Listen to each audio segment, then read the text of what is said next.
The line of head on the 7 types of hands. There are 7 distinct types of the hands bearing in their own way more or less relationship to the 7 races of humanity. As a rule, the line of head is generally found in accordance with the type of the hand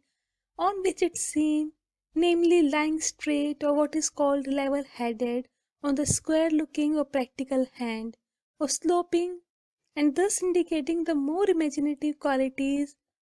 on the philosophic, conic or psychic types.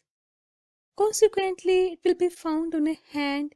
in what may be called opposition to its class, such as a line of head immediately possesses a greater significance. For example, if a sloping line of mentality was seen in the square or the practical hand, it would indicate that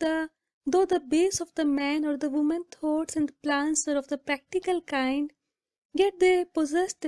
a far greater power of imagination than any casual observer would at the first sight give them credit for. On the contrary, if the line of the head were found straight or level on the spatulate, philosophic, conic or psychic types, it would denote that the person in question was usually level-headed and practical even in their highest dreams of philosophy or idealistic creations. On the elementary hand, the line of the head is usually found short, straight and coarse-looking, often nothing more than a short, deepest furrow. Consequently, if found long and clear, it would indicate a superior mental development in a coarse, brutal or animal nature. If in a square-looking hand the line of head were found sloping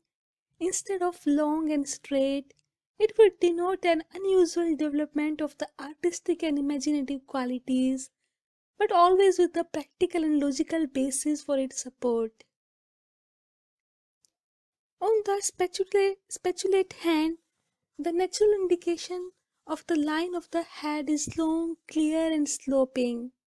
But if found straight or level, it would indicate a practical development of the brain, endeavoring to set off the active energy and originality indicated by the spatulate formation.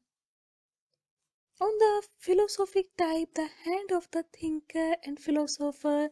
the usual position of the line of the mentality is long and sloping. But if found straight or level, it indicates a mental development of the logic and practical qualities which might not be expected in such a class or type. The same rules hold good with the conic or psychic, but with what is called the mixed type, the best line of the head is find would be one long, straight and level looking, because this class, being a mixture as it were of all the others, would require a practical or level-headed mentality to hold its own amid the mixture of tendencies with the last type personalities.